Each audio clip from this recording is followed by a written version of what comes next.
Continue with the chapter Accounting Procedure, Rules of Debit and Credit. In this video, we are going to discuss modern classification of accounts. In the earlier video, we have discussed traditional approach, that is how accounts are classified into real, personal and nominal account. In this video, we are going to discuss one more concept, that is modern approach of classification of accounts. As you can see, according to modern classification, accounts are classified into 5 categories. The number 1 is asset account, second liability account, third capital account, 4 revenue accounts, and 5th is expenses account. In this video, we will discuss how according to different rules of debit and credit, following accounts are maintained. The very first is asset accounts. अब asset accounts क्या होते हैं?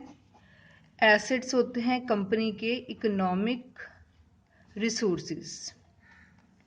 Economic resources का क्या मतलब होता है? Economic resources का मतलब वो वाले सारे रिसोर्सेज जो कंपनी को अल्टीमेटली हेल्प करते हैं ताकि जो कंपनी है उसका इस्तेमाल करके जो पैसा है वो कमा सके। लाइक कंपनी में हमारे पास लैंड एंड बिल्डिंग होता है, तो उसको यूज़ करके हम जो पैसा है वो अर्न करते हैं। हमारे पास कंपनी में फर्नीचर होता है, उसको हम यूज़ करके पैसा अपना अर्न करते हैं। मतलब कोई भी आपके पास कुछ भी हो सकता है, कोई प्लांट हो सकता है, जैसे हम प्लांट और मशीनरी की बात करते हैं, तो कोई भी एसेट जो आपको काम आ रही है पैसे अर्न करने के लिए, उसको हम क्या बोलते हैं? Economic resources. अब एसेट अकाउंट्स का क्या रूल है? Debit the increases, credit the decreases. अगर कोई एसेट आपकी इंक्रीज हो रही है तो उसको हम क्या कर देंगे? डेबिट। अगर कोई एसेट डिक्रीज हो रही है तो उसको हम क्या कर देंगे? क्रेडिट कर देंगे। Second account is liability accounts. अब लायबिलिटी के होते हैं जो कंपनी के उधार होते हैं। जैसे कंपनी ने किसी लेंडर्स को पैसे देने हैं। लेंडर्स का मतलब होता है जिसने कोई कंपनी को चीज लेंड की है, ठीक है, उधार पे दी है। या क्रेडिटर्स का मतलब होता है जिन्होंने कंपनी को उधार पे जो है गुड्स सप्लाई की हैं, तो वो हमारे क्या बन जाते हैं? क्रेडिटर्स। सो ऐसे कोई भी हो सकता है जिसने कंपनी को कुछ ना कुछ उधार पे दिया है, या कंपनी का कोई उधार बन जाता है, जैसे आउटस्टैंडिंग सैलरी, आउटस्टैंडिंग रेंट, कुछ भी आप ले सकते हैं। तो इसका मतलब जैसे आउटस्टैंडिंग सैलरी की कंपनी ने सैलरी देनी थी, अभी तक नहीं दी, तो कंपनी के ऊपर लायबिलिटी बन जाती है कि आपको देनी तो पड़ेगी, ठीक है। सो जितनी भी लायबिलिटीज होती हैं वो कौन से अकाउंट में जाती है? लायबिलिटी अकाउंट्स में। अब लायबिलिटी अकाउंट का क्या रूल होता है? Debit the decreases, credit the increases. अगर आपकी कोई जो लायबिलिटी है वो कम हो रही है तो डेबिट कर देंगे, अगर वो इंक्रीज हो रही है तो क्या कर देंगे? क्रेडिट कर देंगे। ये रूल बिल्कुल ऑपोजिट होता है एसेट के। Then third is capital account, capital accounts. अब कैपिटल अकाउंट्स किसके साथ लिंक्ड होते हैं? कंपनी के ऑनर के साथ। या अगर 3-4 लोगों ने बिजनेस इकट्ठे मिलकर शुरू किया है तो उसको हम पार्टनर्स बोलते हैं, तो वो जो पैसा लेकर आएंगे वो भी कैपिटल होगी। सो मतलब अल्टीमेटली जितने भी मालिक होते हैं, बेशक एक हो या एक से ज्यादा हो, वो भी जो भी कैपिटल लेकर आते हैं उसको हम क्या बोलते हैं? कैपिटल, ठीक है। और इसमें हम कैपिटल और ड्राइंग्स की बात करते हैं, क्योंकि ड्राइंग्स टर्म भी किसके साथ लिंक्ड होता है? ऑनर के साथ लिंक्ड होता है। अब कैपिटल अकाउंट का क्या रूल है? Debit the decreases, credit the increases.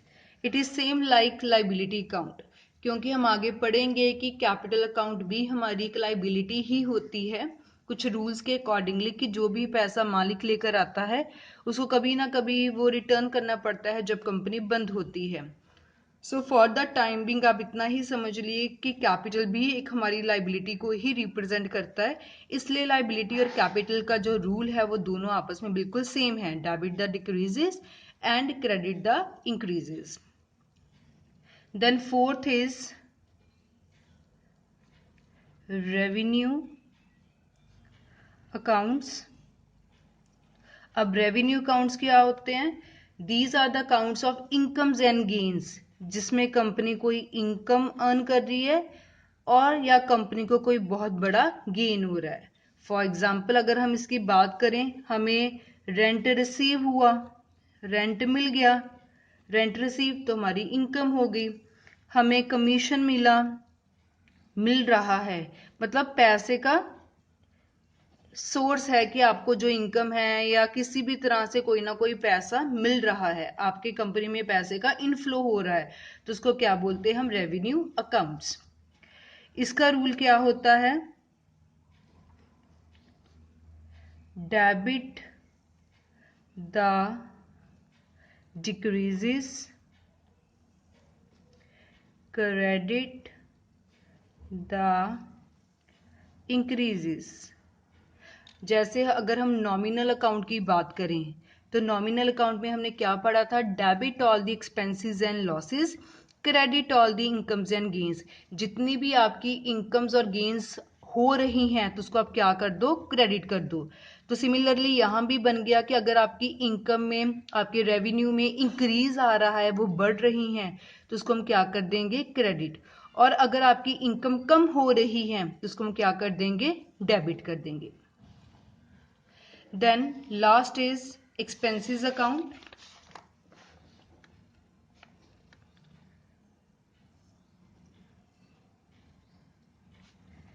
Expenses accounts. Expenses में हम खर्चे की बात करते हैं, या कोई भी कंपनी का एक्सपेंस हो जाए या कंपनी के कोई भी लॉसेस हो जाए, हम उसकी बात करते हैं।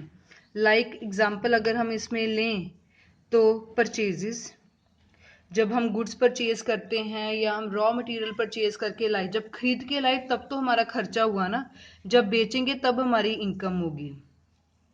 देन वेजेस, जब हम अपने लेबरर्स को वेजेस देते हैं तो ये हमारा क्या हो जाता है? एक तरह का खर्चा हो जाता है। सैलरीज हम देते हैं तो हमारे लिए क्या हो जाता है? एक्सपेंस हो जाता है।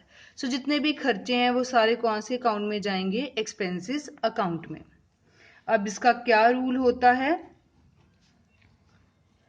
Debit the increases, credit the decreases. अगर आपके कोई खर्चे इंक्रीज हो रहे हैं तो उसको क्या कर देंगे? डेबिट। अगर डिक्रीज हो रहे हैं तो उसको क्या कर देंगे? क्रेडिट। लाइक नॉमिनल अकाउंट आपके पास होता था, तो नॉमिनल अकाउंट का क्या रूल होता था? Debit all the expenses and losses. अगर खर्चे बढ़ रहे हैं तो इंक्रीजेस, अगर कम हो रहे हैं तो decreases. So this was about modern approach of classification of accounts. इससे पहले में हमने ट्रेडिशनल अप्रोच पढ़ी, ये मॉडर्न है। दोनों ऑलमोस्ट सेम ही हैं, बट इसमें कुछ कैटेगरीज को लेकर बाइफरकेट किया गया है और एक्सप्लेन किया गया है कि कौन से रूल्स डेबिट और क्रेडिट के लिए हमें फॉलो करने पड़ते हैं।